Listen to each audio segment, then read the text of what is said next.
What do you want to wear? This one or this one? You want that?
get this because I love this.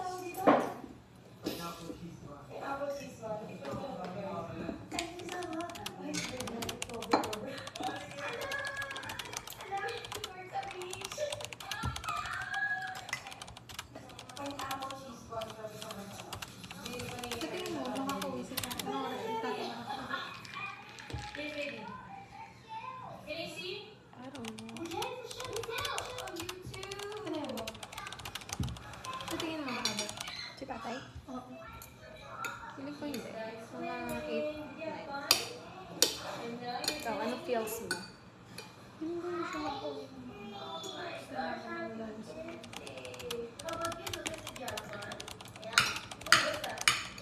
Gusto ko kung gagawa ko ngayong gigising ako. Tumising ka. Gumawa ka ng konti ngayon. Yeah. So, ano lang kaya mo doon? Can I get this? Yeah. Kaya nga ako naglagay eh, pang dagdag. How about in Chinese?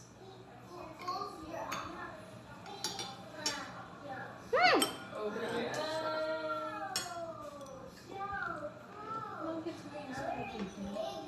gonna take a picture of you before you eat it. I'm gonna take a picture of you because you're so cute. Wow, that's so big. Brava, one of her favorite. How about places? Here's Athena. Oh no. She's so tired. Hi guys. Sarap. So, balik tayo ngayon sa Central. Ay, Pangalan. Mag-prepare siya kung ano naman siya. Nakadrop off ko lang kay Athena kay Lucas. And I'm just waiting for our room and Gio. Actually, flight time later. So, siguro kung ako lang ang bumili na makalugan na ako back. Okay, sige here. Ngayon, miss yung mga tao eh. Ay, inside joke ko yung tao yun. Mga ate na. Ay, yung mga ate. Kasi sila kasi naging katawan na yung mga katulad namin.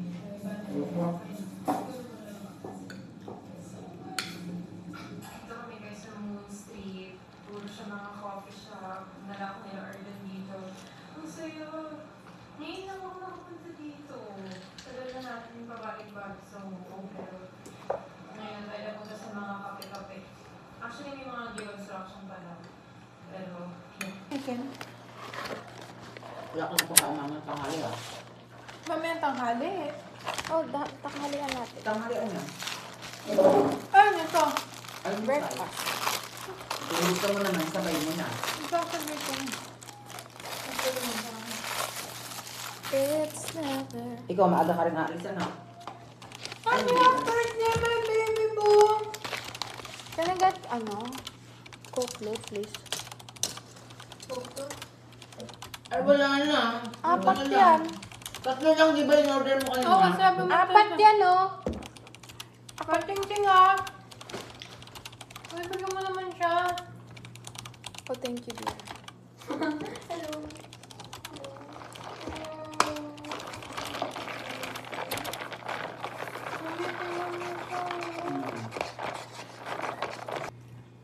Sarap namin meron din dalawa. Nga. Malong din.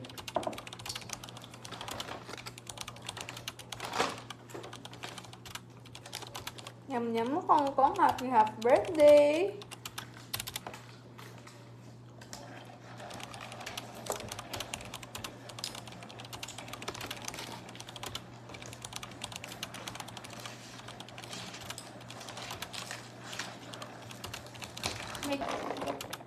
Yes, and malinis na yung kwarto ko. Ay, Kami nakita niyo ba yung mga pinagsusulat ko sa kapatid? Ano ka naman? Nakita niya yung malaking X. Sabi ko, buti hindi nilagyan ni Katie ng question mark. Oh, nakita ko mga pinagsusulat mo. I haven't been feeling the best recently, and I feel like it's been going on for a couple of weeks now.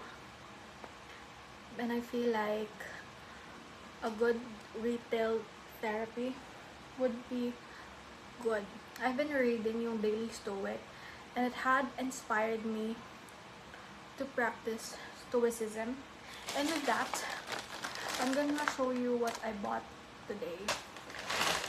I bought a notebook to practice Stoicism, And lahat ng ballpen ko ay wala ng tinta. That's why I bought 2 pens from Dong A. Pero blue lang yung meron sila, but it's okay.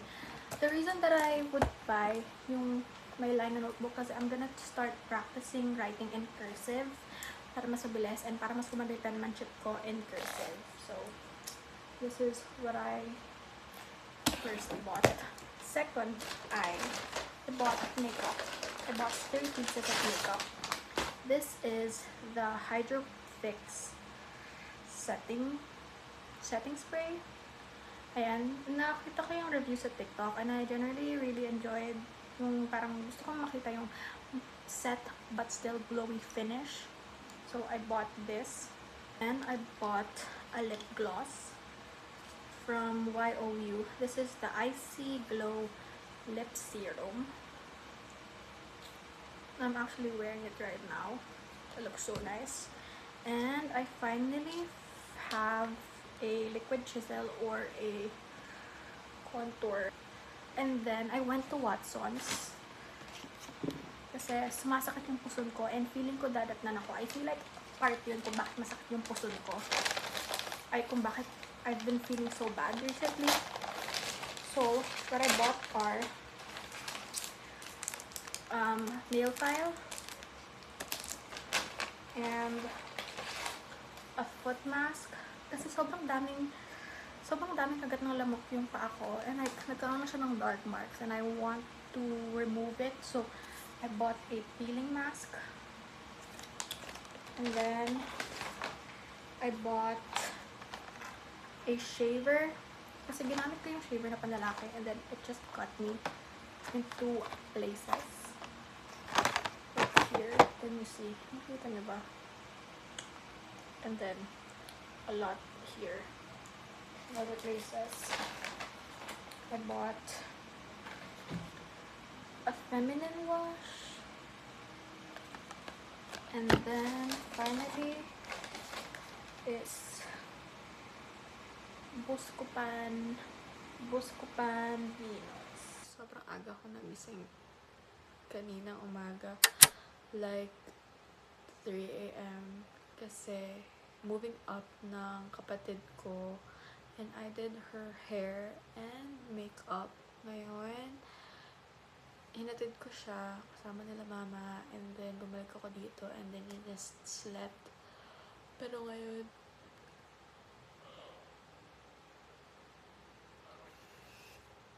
I will just do my laundry. Hopefully, maubos ko siya kasi medyo marimim. It's been an hour since sinabi ko na maglalaba ako. But unfortunately, hindi pa ako nakapaglaba. So, nag-bed rot lang ako. And I still haven't eaten yet. Anyway, maglalagay muna ako ng hair oil kasi hair wash day ko din today. Pero, hindi ko ba alam kung kailan hair wash day ko. Parang sobrang ganda ng buhok ko. Like, ang voluminous and everything. So, I am gonna be putting oil on my hair bago ako mag-wash. I'm gonna be using these oils. Ito ay body oil, pero pwede naman siyang gamitin for the hair. And then this one is a hair essential oil.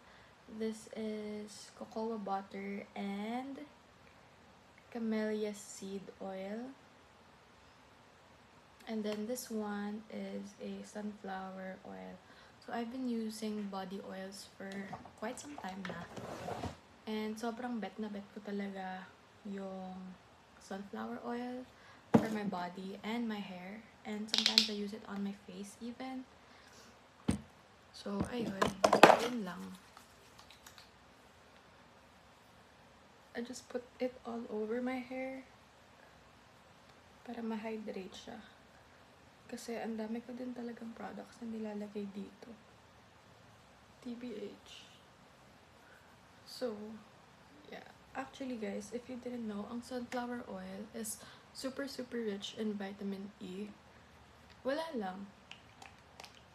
And then for my hair oil, I'm gonna put it sa ends.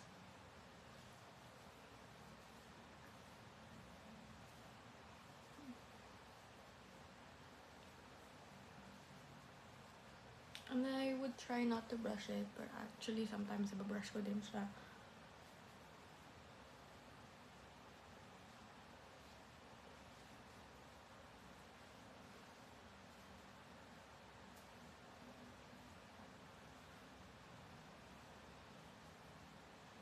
Oo, sa kapatid ko.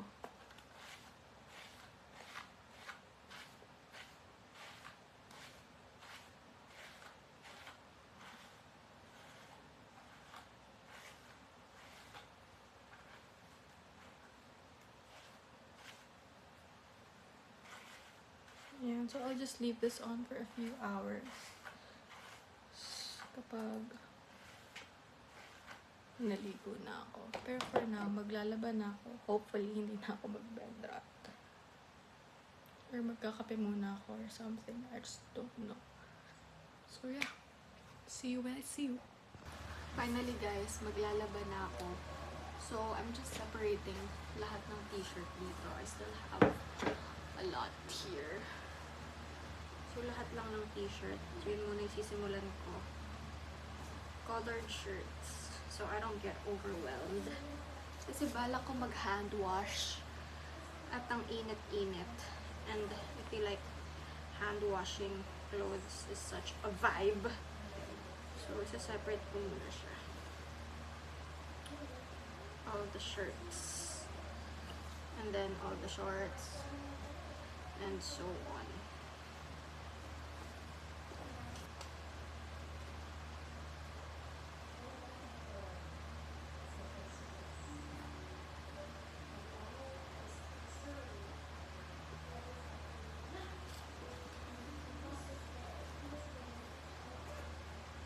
Tama yung mga whites. Kasi whites na siya. Colored shirts lang.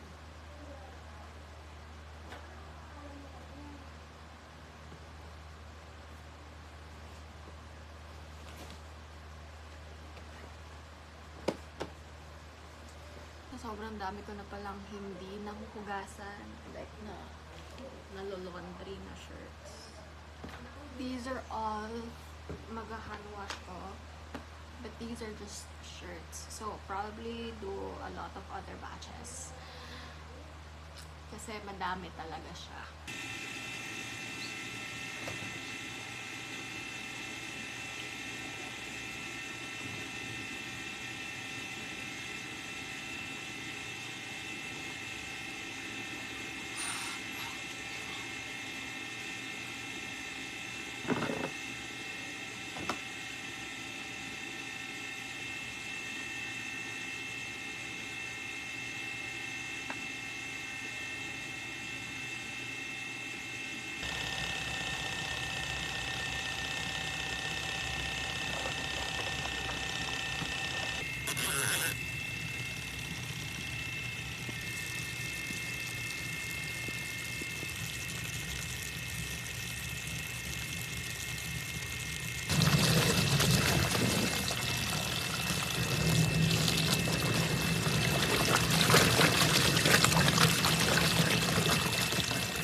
People's Choice Award sila sa poster. Tapos meron pang best poster. Iba yung best poster sa People's Choice. Eh talaga naman. Eh pare.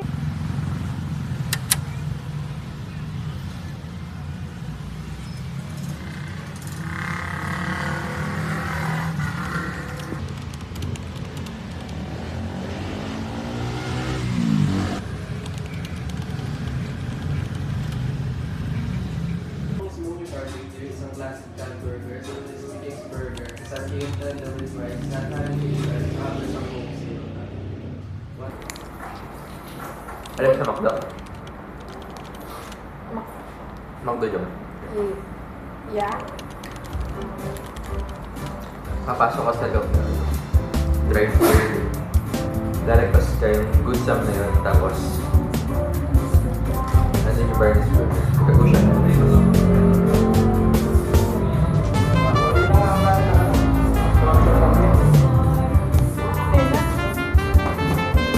nga natin nung nalaman ko nagsarado na.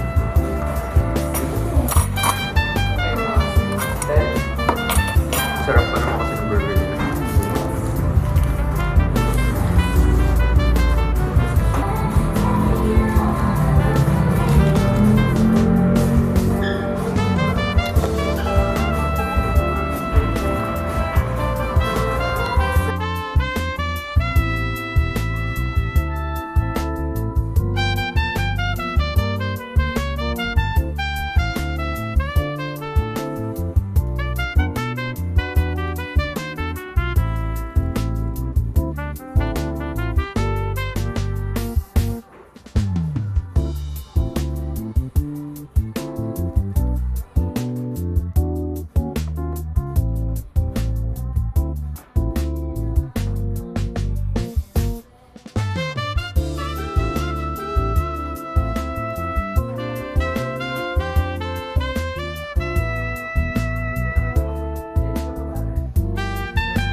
parcel ko.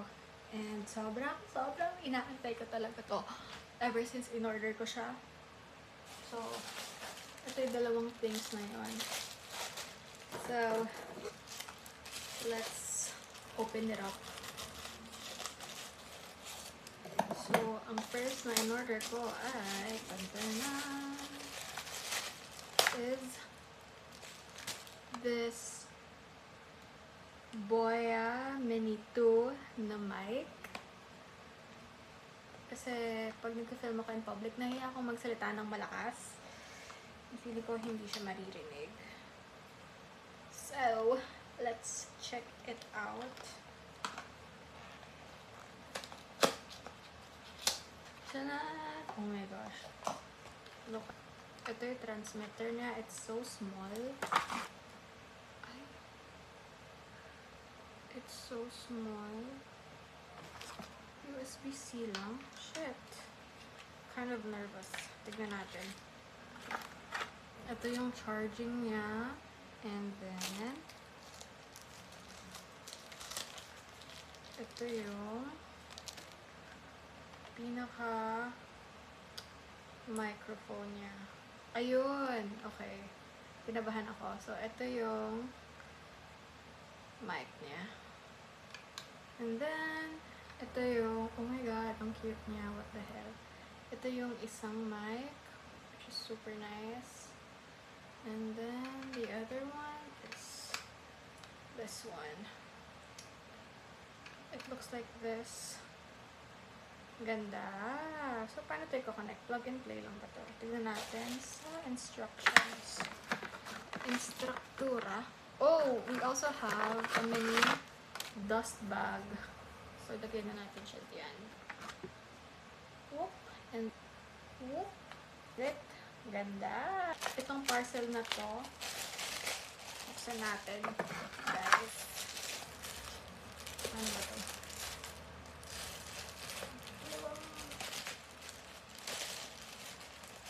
In-order ko to lahat sa TikTok shop. Ito, very excited din ako dito kasi tripod to, na maliit lang. Ano to? What's this? Oh, it's like a keychain. Okay, so let's open it up. And chanan! This is a portable selfie stick. O, diba? Panis. Meron akong tripod, pero kasi medyo nalalakihan ko siya and mas gusto ko ng mas maliit. So, this is what it looks like. Wow! Ang cute naman. So, lalagay ko to. Paano to? Oh! Where though? Here. I believe.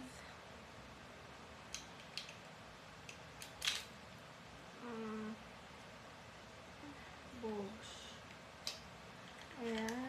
Ay, ang galing. Perfect. Oof. Perfect. And then, push to open. Ay, hindi. Charot lang yun. Wow! It's so small, guys. Tapos, pwede siyang palakihin. Wow! Tapos, umiikot daw siya. 360. Anong 360 dyan? Like, so, this is what I ordered. We're super excited for everything. So, yeah. Tapos, meron din siyang removable na on and off. Alright. Ang liit-liit lang niya. Like, literally this small. Pwede ko siyang ilagay sa tubigan ko, guys. Kasi palagi ko naman dala tong tubigan ko. Oh, panis. Okay.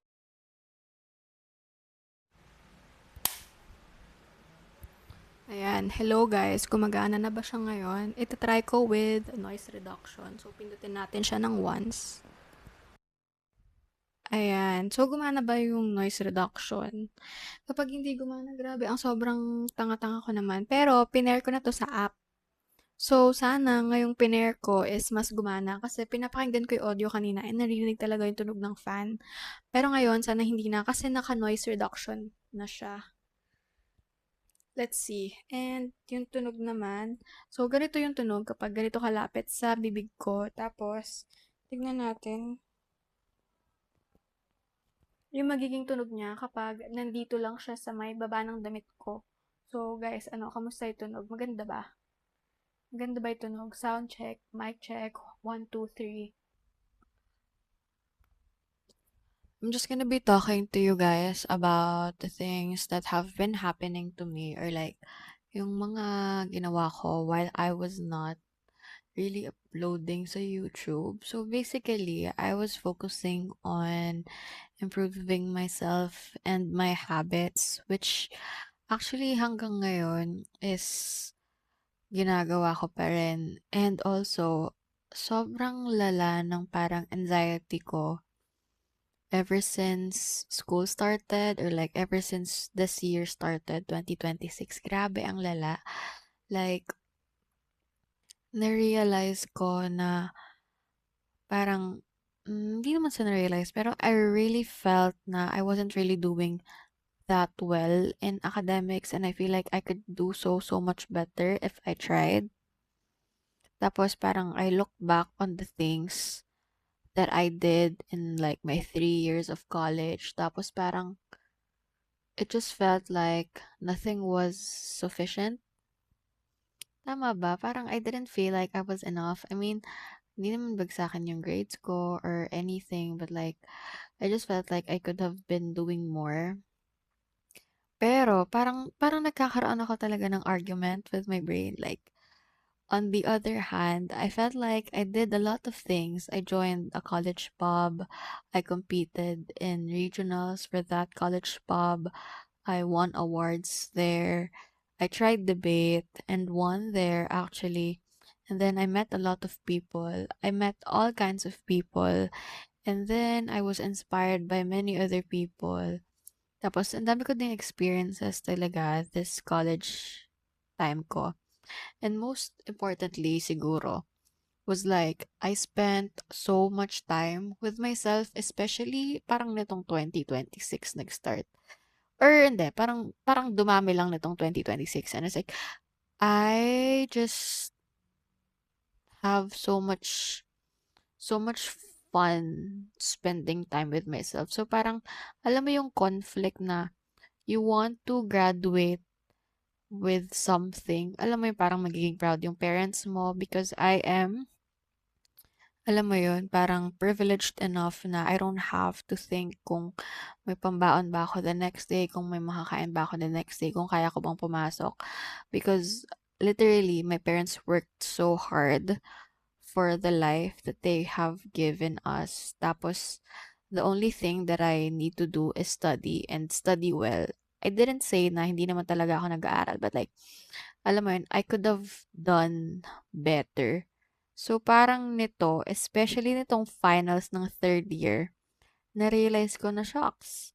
Finals na ng third year, and then, meron na lang akong isa pang SEM ng academics. And then, last SEM would be OJT, and I'm like so close to graduation. Hindi ko alam if kaya kong mag-Latin honors. Pero, kung hindi man, I feel like I wouldn't beat myself up too much. Kasi nga, ayun nga, parang the grades aren't really the thing that would end or dictate who you are and who you will be in the future. Pero kasi sa future pa yun, alam mo yun, it's very conflicting. Like, I understand that grades is not the start and end of anything. Pero then again, yun nga, given the privilege that I have, I felt like I could have been doing more. I could have been doing better, but instead I was chasing living and life. So ang argument ko dun is like, is the experience worth it? Parang, is the development and is the person that I am now, na develop ko with all those experiences that I had, worth it ba siya? Instead na sana nag-aral na lang ako, sana talagang super sinulog ko talaga yung kilay ko sa pag-aaral and just studied all day and all night and just risked everything for something, for that title, ganun. Pero at the same time, feeling ko I would prefer na magkaroon ng maraming experiences, especially in this time na parang early 20s. Feeling ko parang developmental stage. Parang dito nade-develop pa lang yung prefrontal cortex mo and like, you are free and you are young enough to make and do mistakes, 'di ba? And then you are young enough to begin again and parang ito yung stage na parang mahahanap mo yung sarili mo or like you want to find yourself. So yeah, but I am syempre trying to make peace with the fact na maybe hindi naman talaga ako super academically inclined as I was during my high school days. But like, that's something na I have to make peace with, 'di ba? Kasi it would have not made me the person I am today, which I feel like is sobrang laking jump from who I was before, especially with thinking and my mindset. So, ayun lang yung small yap ko na talagang binabagabag sa akin these past few weeks, months. Actually, ever since I started third year, yun na yung bumabagabag sa utak ko. So, right now, I'm gonna be trying to pull an all-nighter. Kasi bumili ako ng coffee kanina. Tapos nag-bed rot ako ngayon. Maybe I would tidy up first, take a shower, and then pull an all-nighter. Feeling ko ito na yung end ng video ko or like end ng vlog ko. So, if you guys like more of these like talking videos, ganyan, sabihin nyo lang sa akin. Kasi low-key, parang na-enjoy ko talaga mag-heart to heart. If you guys are not aware pala, ang tagal magbabaya. If you guys are not aware pala, meron akong podcast before, pero hindi talaga siya super updated. Baka i-update ko siya sometime soon pag nagka-time ako or like pag nahanap ko yung will to update and find something na parang talagang connected sa akin in order for me to talk a lot about. Kasi feeling ko kapag hindi naman sa akin super aligned, ganyan, parang wala naman akong, parang, kaya mo bang like magbigay ng advice regarding that kung di mo naman napagdaanan? Mga ganong atake ba? So, yun lang, guys. Thank you so much for watching. And thank you so much for being there. And kung nakaabot ka sa end ng video na to, thank you so much. Give me any suggestions or like if you like this style of editing, just let me know. Kasi guys, meron na tayong bagong mic and I'm super happy about it. Look at that. 'Di ba? Sobrang ganda niya. So yeah, thank you guys so much for watching. See you